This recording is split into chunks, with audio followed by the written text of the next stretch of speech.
When the holidays start to feel a bit repetitive, reach for a Sprite Winter Spiced Cranberry and put your twist on tradition. A bold cranberry and winter spice flavor fusion, Sprite Winter Spiced Cranberry is a refreshing way to shake things up this sipping season. And only for a limited time. Sprite. Obey your thirst. Oh, Hilton stay, your beds are soft and cozy.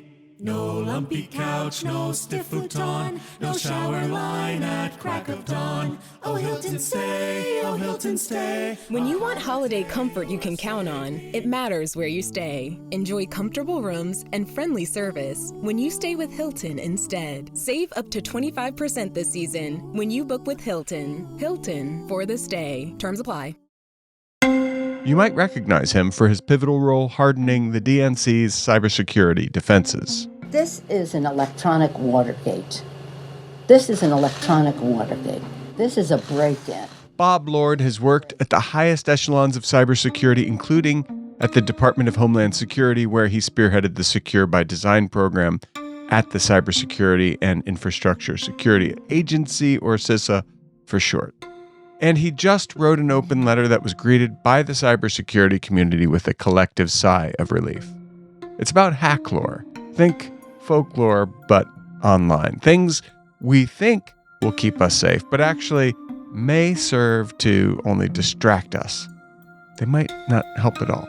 It's not harmless to tell people to do things or to not do things if there's no basis in how that works. People have a very limited amount of attention that they can spend thinking about cybersecurity. We're going to explore all that and more this week. I'm Beau Friedlander, and this is What the Hack, the podcast that asks, in a world where your data is everywhere, how do you stay safe online?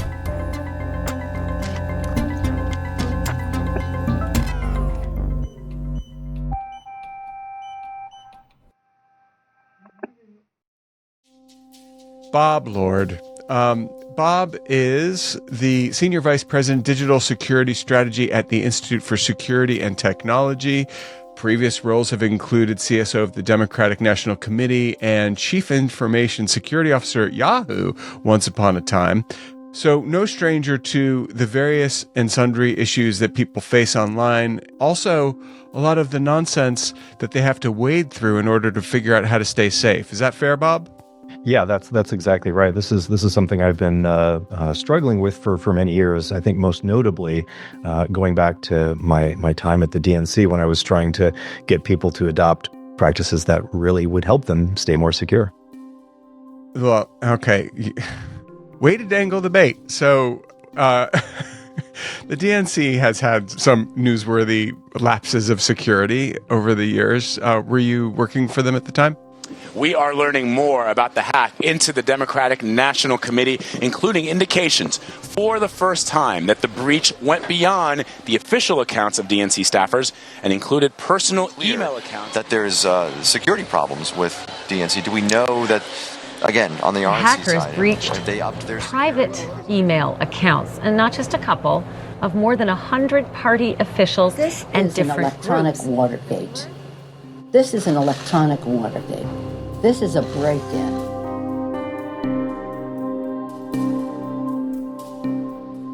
Yeah, so I came in after the 2016 hacks to try to refactor the IT infrastructure and the security of the system there. So I was the first chief security officer there.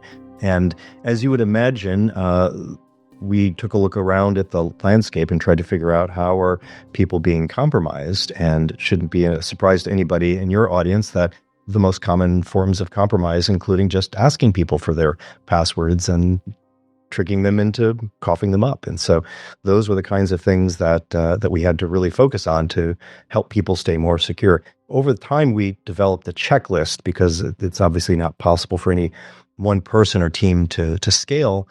So we had a checklist, which is it's still available on the website. It's a non-political checklist, but the DNC checklist helps people walk through the things that will reduce the chances of them being caught up in the most common scams. Well, without getting into the hack lore letter, which I want to do later, which is why we're here today, I wouldn't mind hearing what the short list of that punch list was to keep people safe.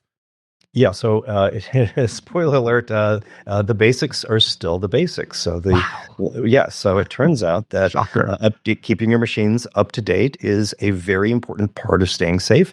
So is having good identity management. So making sure that you have good passwords and a password manager and MFA, like those are the things that are really going to keep people safe. And so those were some of the elements that went into the DNC checklist. It was much more of a checklist.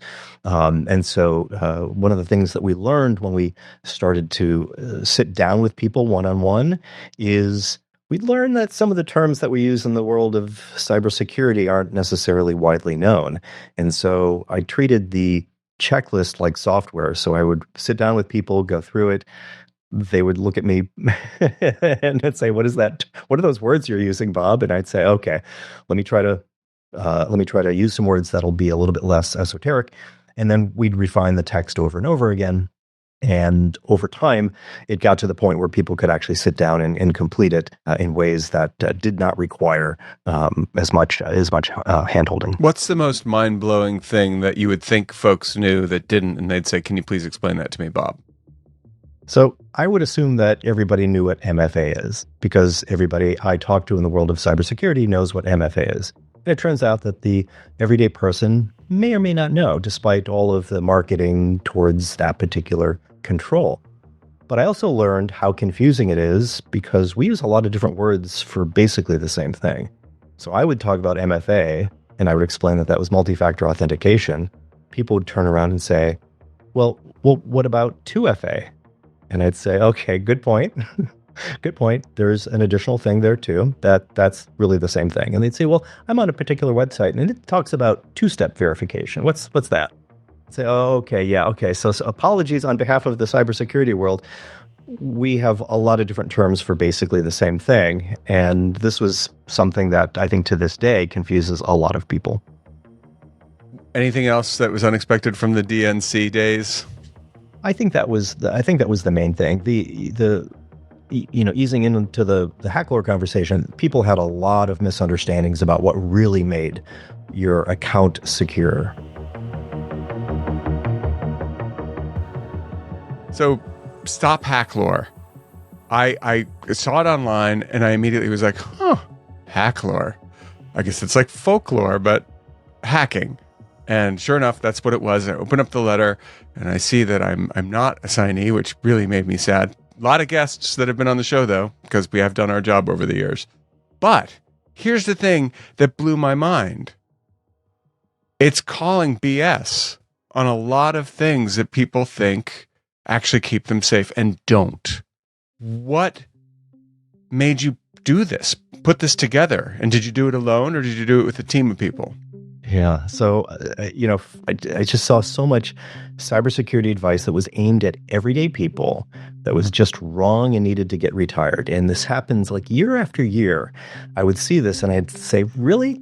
And, I have some friends who know that this is something that bothers me. And they occasionally like to send me news articles of reports to not use public Wi-Fi because the evil barista is going to steal all of your banking information and things like this. So just literally it was about a month ago, somebody sent me another one of these and I just said, I need to stop rolling my eyes. I need to start doing something. I need to turn my frustration into action. And so I asked a few people, would you sign a letter if I started to type this up?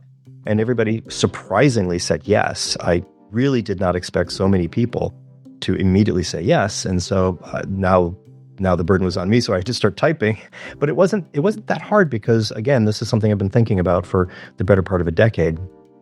So I put it together and asked a few more friends, and about 100 people overall signed online. So we knew that we were tapping into a collective frustration. It wasn't just me. No, I mean the collective sigh was audible here where I live through the internet. When I saw that list, I was like, oh, that needed to get said. I think maybe we need to dive in a little bit on this open letter because it starts with a quick address to who your audience is, and it's, the public essentially. And then you dive right into outdated advice. And I think I just want to run through them for people because we can't give them a hyperlink on a podcast. So avoid public Wi-Fi is the first one. And you already brought it up. And I'll tell you, I've been working in cyber for 15 years, and I've done a lot of reporting on people who've been scammed, and I don't think I've ever come across somebody who had a so-called man-in-the-middle attack happen to them. Talk about it. Yeah, I mean, that's exactly right. And so back when I was at Twitter in 2010, this was a real problem. So if you want to use a public Wi-Fi access point, it was absolutely true that somebody sitting on that network might be able to eavesdrop in on your conversations, because the only thing that was encrypted back then was your name and password when you logged in. And after that, the server would give you a cookie to remember who you are. And that was all sent in the clear. So yes, somebody could sit on the network and listen to my conversation. In fact, somebody came up with a very clever Firefox plugin called Firesheep. And what that did is not only eavesdrop in it so that you could watch everybody's Facebook and Twitter sessions, but if you pushed a button, it would then allow you to steal their session cookies and become that person on Facebook or Twitter and whatever sites it supported. So this was a very interesting turning point. And after that, most companies started a program to move all of their traffic to HTTPS, which means that the information is encrypted such that anybody eavesdropping in is only going to see a bunch of gobbledygook, and they're not going to be able to see what you're doing, and they're not going to be able to become you. So that was true in 2010. Since then, we've made so much progress in encrypting that that's just not a viable attack for most people most of the time. And it correlates exactly with how long I've been doing this. So it explains why there haven't been a whole bunch of man-in-the-middle attacks in the reporting that I've done, because it stopped right about when I started doing this work. It changed the economics for an attack. And that's really what we're trying to do in security is raise the cost to the attacker. Yeah. So they have to spend more and more effort, time, money, whatever their resources are, in order to accomplish their goal. And this migration to HTTPS took that attack vector off the table for almost all attackers. But it also took a while, as I remember, Bob. Like, the adoption was not immediate. Absolutely. So it took a long time, and even 5 years ago, there were still some websites that were not using the HTTPS protocol effectively, and the browser companies have been stepping up. The operating system companies have been stepping up. There's one of the complaints was it's expensive to buy a certificate, which you have to use in order to publish using this encryption protocol. Is it expensive? Well, it was. Some people argued it was expensive, although you could get them for like $50 or $100. But since then, there was an initiative called Let's Encrypt, and that is one in which the cost is zero. It's free. And so that eliminated that particular problem.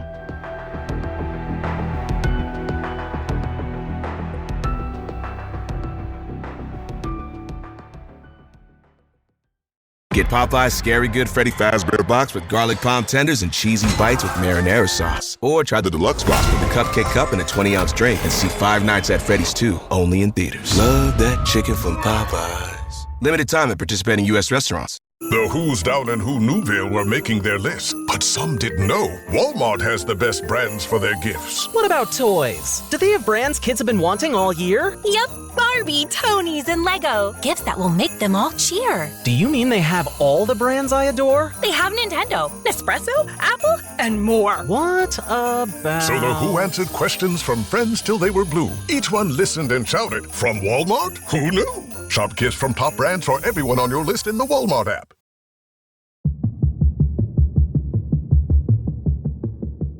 The next thing on the list doesn't really speak to that, but I just want to go in order of what's here. The next one is never scan QR codes.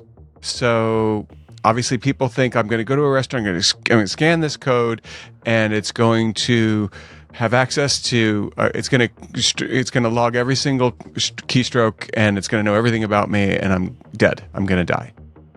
That's probably not the way this is going to pan out. So The advice basically is a callback to those times when the way that you would scan QR codes is by downloading an app, and there were many on all the stores. Some of them a little sketchy, not really clear what they were doing. But now the function to scan a QR code and turn that into a website, that is now built into the modern cameras. And the companies that make those operating systems have been working to make sure that the software is going to be resilient should there be some sort of hanky-panky with the actual QR code. And so in the last maybe 5 years, I'm just not aware of anybody being directly poisoned by a QR code. That's just not how it works. Now, having said that, you are going to the restaurant's website. You are going to some website that has the menu, say. Of course, it's a website, so if there are cookies involved, they could start to learn who you are based on that. And so some people have raised some privacy concerns around QR codes from that angle. But when we think about the ways that most people lose control of their accounts or their devices, that's not the way it happens.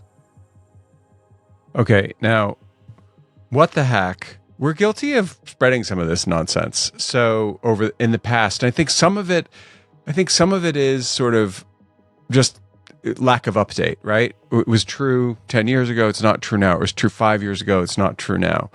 And I think I've said, don't charge your device at a public USB port, which is the next thing on the list.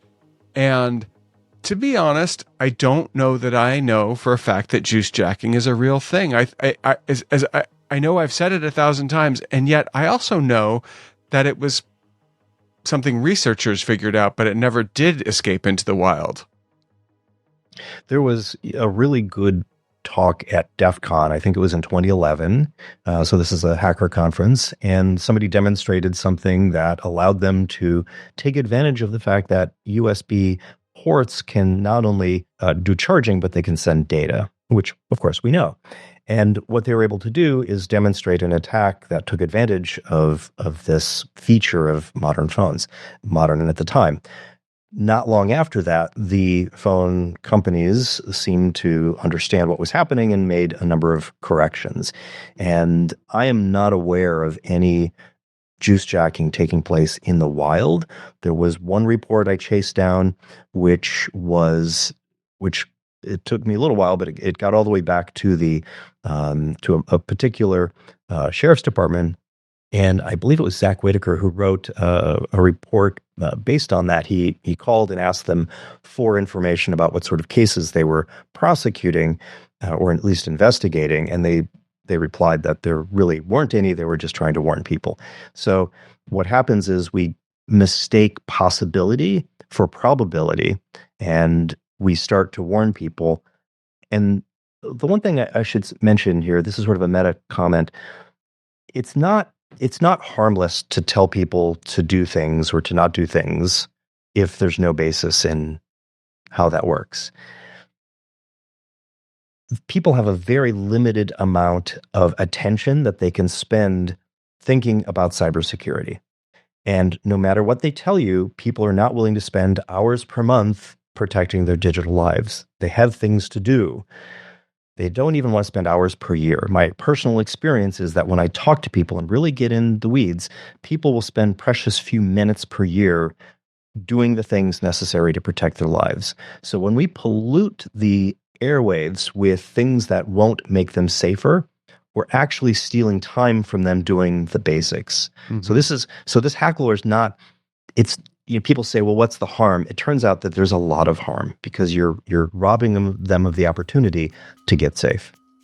Yeah, they have only so much memory allocated for this kind of activity. And and if they're thinking about things that don't work, that is really a harm you're causing to people. I was at a dinner, an FBI dinner, not long ago, and I came back to the table after leaving my phone in front of my setting, and it was sitting on top of the phone of a man who's a friend of mine who used to be the head, very, very high up in the Secret Service, and is now the head of a global security firm, meaning to say that he might have Pegasus on his phone. and certainly would be one of the people who would have access to it. So near field communication is on your list as a thing that's like, because you brought up DEF CON 2, and I thought when I went to DEF CON, like, is somebody just going to like brush up against my computer bag and have all my data? No, they're not. I know that. And I know that Bluetooth is probably not a channel, but I would love to hear your thoughts on the anecdote I just told you, because I did return to the table, see my phone on his phone and go, egad. And he's a friend, so I don't know what he was looking for. He's going to get you, or somebody got him, and then they're going to turn around and get you. Who knows? But they in the Bluetooth thing. So yeah, those are on the list. Talk about Bluetooth and NFC. Yeah, so these are again more common pieces of advice that don't really seem to pop up in the wild, and we gotta really focus our advice on the crimes that we see today. Not the spy stories, not the ninja, tactics, not the Mission Impossible kinds of things. And I should say that there are high risk individuals. There are people who are high value targets, and they could be people who are in the Secret Service, senior people who have access to a lot of information. It could be reporters who are covering national security topics. It could be human rights activists. It could be people who are subject to intimate partner abuse. There are many people who are high-value targets, and they will need guidance that is tailored to their unique environment, their unique circumstances, their threat models. That is not what this is. We do have links to some of those resources on the FAQ and in the resources page, but this is designed to counter the persistent commentary that we see that is aimed at everyday people for crimes that literally don't exist. Am I right in my sense that regularly changing passwords actually creates a vulnerability more than plugs one, fixes one? Yeah, the advice to change passwords really sort of a complicated thing, probably not worth going into. But so that was the piece of advice that we got. The advice that we have further down is the modern advice.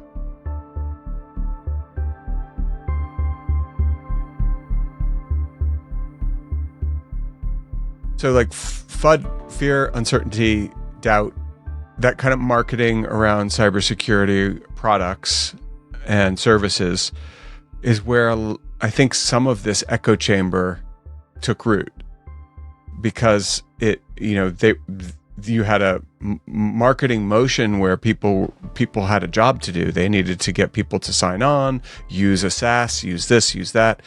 Do you have an opinion about that? 'Cause is that part of what happened here? Was marketing grabbed these things and started repeating it endlessly? Well, so the repetition, that you're onto something there. So first of all, new technologies, and we see this throughout, literature and monster movies and all sorts of things. New technologies then often have some form of a backlash, and where people say, "Oh, it's not safe," or whatever. And so things that are scary and repeated become part of the overall conversation. And if enough people say it, then it becomes very, very hard to dislodge that. And so the reason I wanted to build this hacklore.org page was to have a place that people could point to.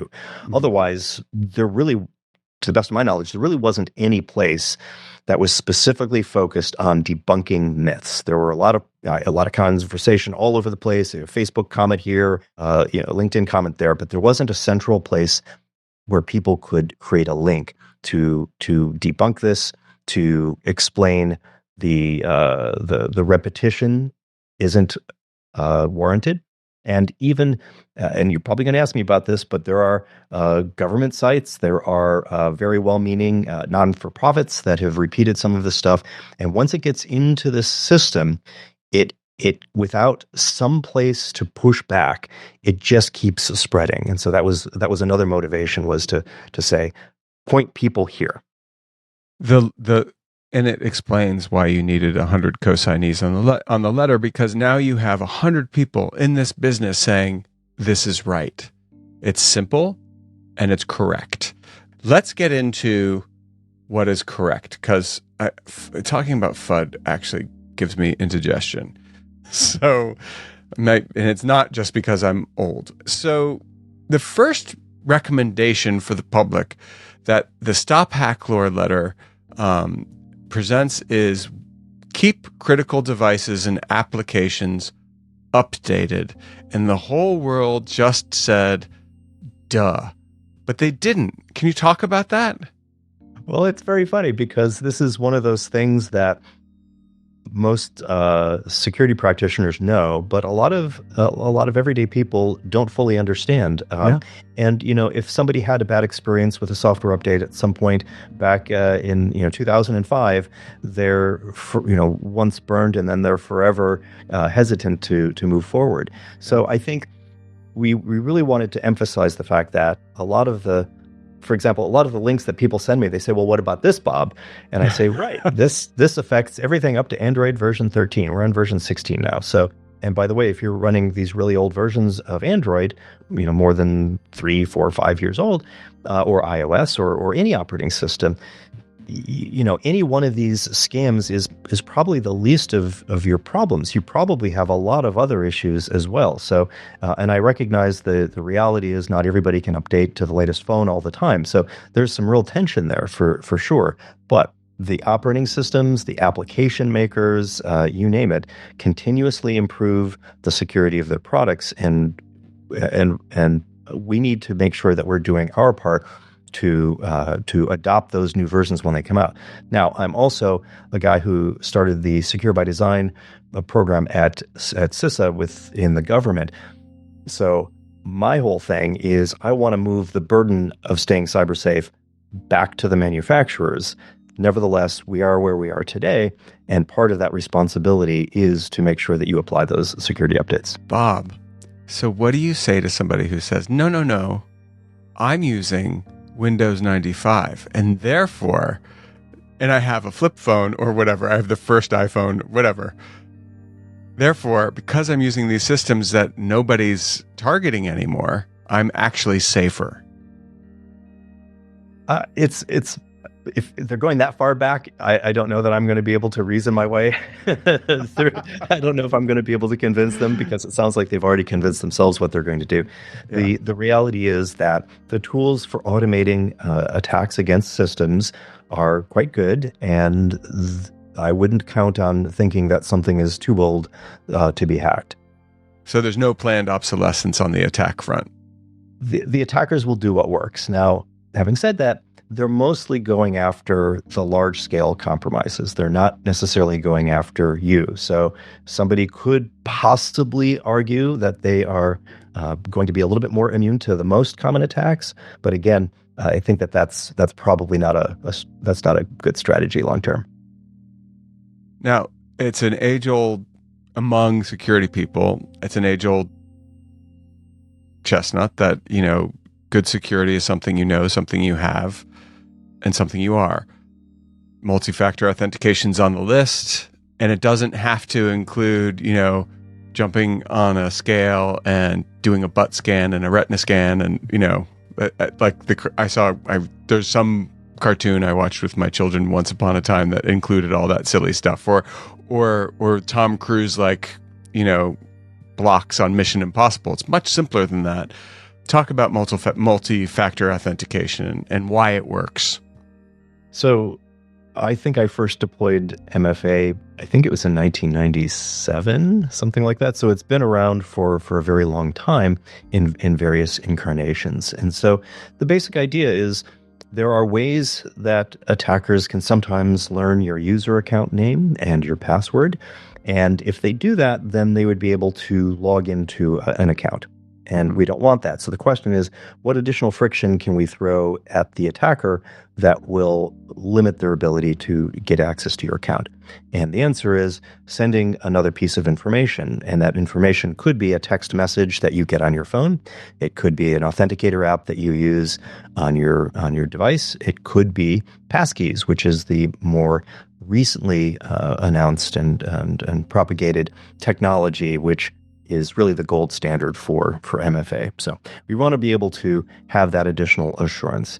And the reason that we mentioned passkeys is because the other forms of MFA, while incredibly effective against the most common attacks, they're still phishable. In other words, I can ask you for your name and password, and if I've convinced you that I am your bank, or if I've convinced you that I am a website that you want to log into, I then will just ask you for the 6-digit code. So it's not that much more effort to phish one of these codes. It does, according to multiple investigations, it does stop a lot of the attacks, but it doesn't stop all of them. So that's why phishing-resistant passkeys were invented. Brian Krebs yesterday actually wrote up a situation in China involving e-commerce storefronts and iMessage phishing campaigns that are geared towards stealing credit card data and provisioning it for digital wallets. And if you don't know what that means, it's a little complicated, but basically hackers are combining social engineering with a believable e-commerce site in order to get the code that your bank sends you so they can steal your credit card information. Did I say that right, Bob? I think that's right. There are many different kinds of scams, but yes, I think that's. And so the issue here really isn't MFA; it is social engineering. That's right. I mean, to a certain degree, if you have fallen for the ruse, you're going to do things to comply. Now, if it's simply logging onto a website, technologies like a passkey will still not give the attacker what they need. In other words, when you do what the attacker asks, they still cannot log into your account. Now, you're talking about a scam which involves a few different parties and those kinds of things. It's difficult, although we hope not impossible, for technology to overcome at some point.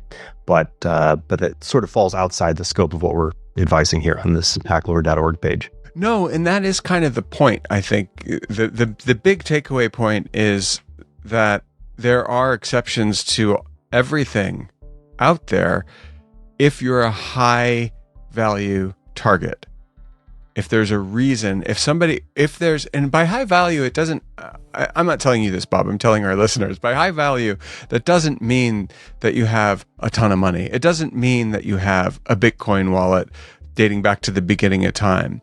It just means that somebody, as Bob pointed out, is highly motivated to get where they're going.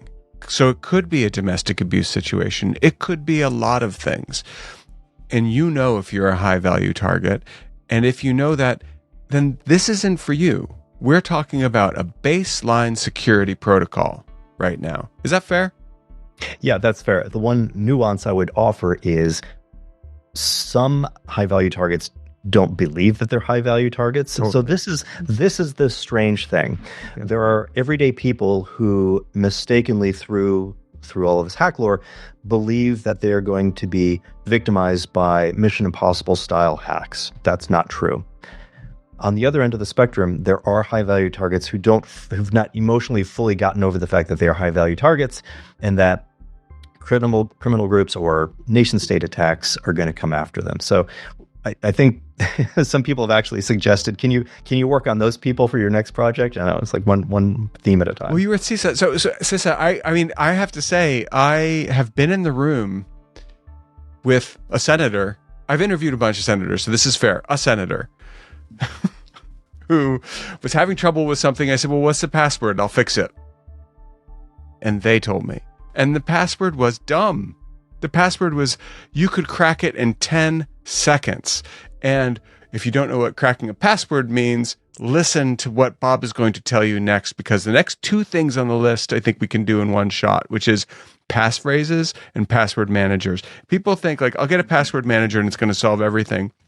But in fact, with AI where it is right now, and basic programming that exists as malware, as crime as a service malware, there are a lot of tools out there to crack passwords, and passphrasing is maybe the best way to keep that at bay, isn't it? Yeah. So a passphrase is generally a set of words that you can remember or write down, and the passphrase is interesting because it's long, and it turns out for certain kinds of attacks, you want to have a very long password.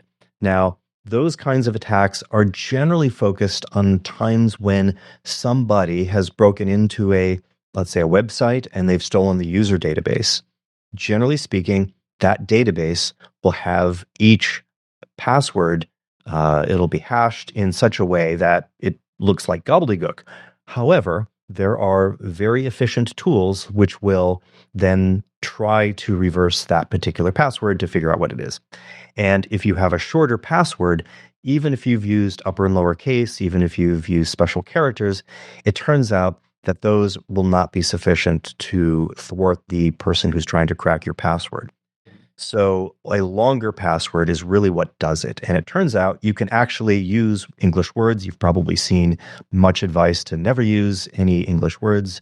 That's not really the current thinking. So using a long passphrase is one of the characteristics that defines a strong password. So length is one, uniqueness is another. And so when I was building this out, I had somebody from a large company say, you covered the length, that's great, but what we see on an hourly and on a per minute basis is the slew of account takeovers that are related to password reuse. The attackers knew what this person's password was, and they just logged in. Yep. And so having a unique password is another really, really important thing. And then, of course, it should be randomly generated. And the three of those things are just impossible for most people to do. You can't have 16-character passwords for hundreds of sites that are uniquely generated by a password. You need a password manager to handle all that for you. The hidden value of the password manager that most people don't know is in the database that the password manager maintains. It contains the location of the website that you are visiting and then your name and password. If you are scammed into going to an imposter site, a lookalike site, the password manager has no record for that particular website. It's not the real thing. It looks like it to you, but the actual location in the location bar is different. And it will have no idea how to help you fill out the name and password. So at that moment, it stopped the attack. Now, some people then go in and copy the name and password, and you shouldn't do that. But it gives you at least a few seconds to step back and say, why did the password manager fail me? Am I on the right website? I've had that experience, Bob, where I've tried to log into a site and it doesn't work, and I do use a password manager, and I had no idea that was the guts of the system working. It was working as intended. Maybe it was a side effect, but I think it's regardless, it's the sort of thing that can really help you. It can give you a few seconds to stop and say, what is happening here? And sometimes just a few seconds is all you need to have other parts of your brain that are not freaked out by some alleged transfer of money or, whatever the scam is. It gives your brain just a few more seconds to ask what is going on here. Focusing on things that don't work open you up to things that do. And for the average user, there's only a few things that really work against them, that create insecurity, that create vulnerability, that expand the attackable surface. Well, these are the basics. So I don't want to pretend like this is going to solve all of your security problems, sure, but they tend to need to start here. Even most high-value targets should start here. Not all, but most should start here. There's completely different advice, but this is the starting point, and there's a lot more to it. I would also mention that people are often very concerned about privacy on the internet. This does not address that. There are additional mitigations that we link to in the resources page that will help you a little bit with that. But we're really just focusing on the security of your accounts and your devices and making sure that bad guys don't take those over.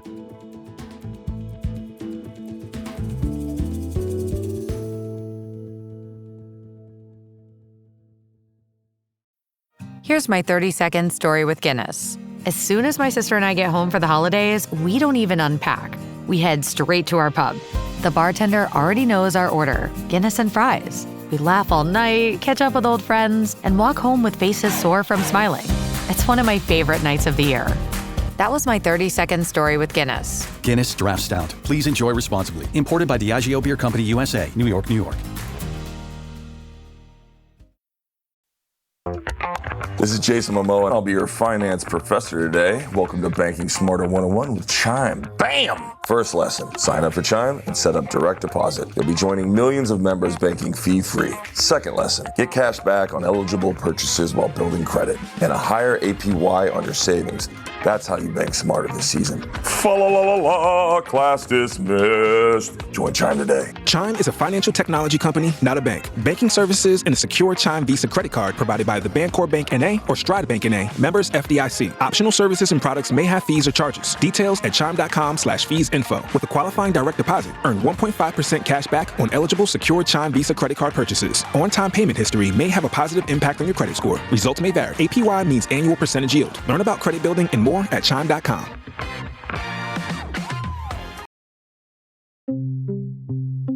And now, if you want to get in sync with Bob Lord, the best way to do that is to sign up for his Medium account, where he's very active.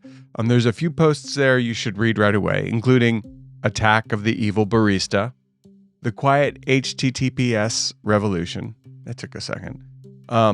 Which is the subtitle's reflections on how the internet slowly became encrypted. It was slow. It was very slow.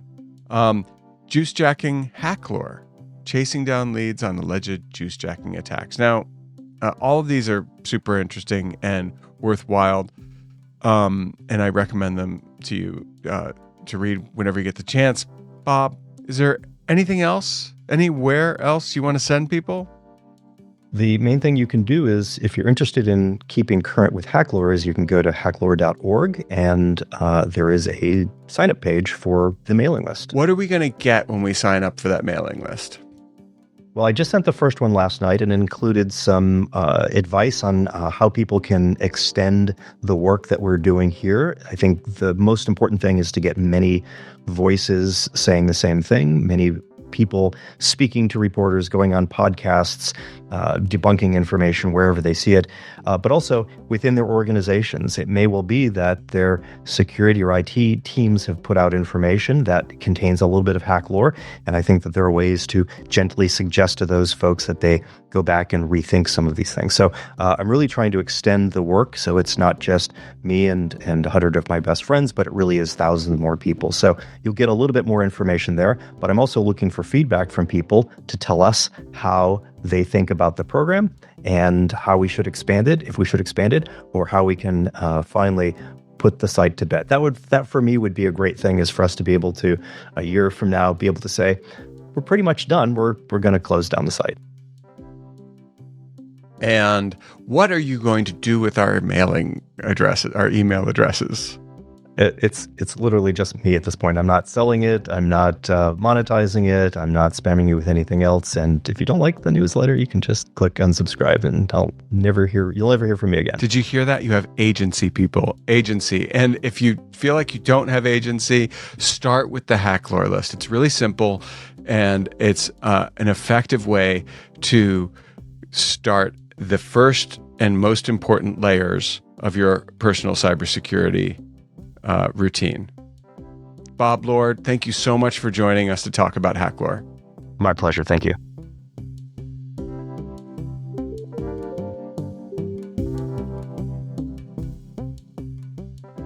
And now it's time for the Tinfoil Swan, our paranoid takeaway to keep you safe on and offline. Bob Lord wants us to be safe, and that means ditching outdated security advice, hack lore, and focusing on what matters. Multiple factor authentication, strong passwords, updates, basically, better cyber hygiene. But that advice is about security, and we need to make a critical distinction here, because security is not privacy, except when privacy, or the lack of it, causes a security issue, and we're really privacy focused. So security stops someone from becoming you, right? Among other things, among many other things. Privacy stops your data from being weaponized against you. So it is a security thing, right? Because it can lead to very real-world security issues, including harassment, stalking, doxing, or worse. So you've addressed the basics of your security stance, but your personal information is all over the place online. That creates a significant layer of insecurity that can be used in online scams, fraud, as well as real-world crime. Focus on Bob's shortlist: multiple factor authentication, good password hygiene, updates. Now, This is the cool part. Strive for invisibility. It's not possible. Strive. Use email and phone masking, something you can get with DeleteMe. And use a service like DeleteMe, in my opinion. You should use DeleteMe. So does Wirecutter from the New York Times think that, to remove your personally identifiable information from people search sites. Staying safe is all about decreasing your attackable surface. And that's a multi-layered thing. Think multi-factor authentication on steroids. We have to make ourselves harder to hit in every way, shape, or form we can. Do the basics, stay secure, but don't be fooled into thinking that that's that and you're safe. Protect yourself from the hacker. Protect yourself from the tracker. The basic rule here is be hard to hit. Keep listening for more information about how to do that on a weekly, monthly, and yearly basis, because we just keep talking about this all the time. And stay safe. What the Hack is produced by Beau Friedlander, that's me, and Andrew Steven, who also edits the show. What the Hack is brought to you by DeleteMe. DeleteMe makes it quick and easy and safe to remove your personal data online, and was recently named the #1 pick by New York Times Wirecutter for personal information removal. You can learn more about DeleteMe if you go to joindeleteme.com/WTH. That's joindeleteme.com/WTH. And if you sign up there on that landing page, you will get a 20% discount. I kid you not, a 20% discount. So yes, color me phishing, but it's worth it. Hi, it's Reese Gorman, congressional reporter and host of the brand new podcast On Notice. This is the new podcast from Notice, the nonpartisan newsroom covering politics and policy in Washington, D.C. Each week, I'll bring you real conversations with members of Congress and those who make the Hill run. And it's packed into just 30 minutes, so you can learn a lot without taking too much time out of your busy day. Join me for On Notice. That's Notice spelled Notus. Available every Monday wherever you get your podcast or on YouTube.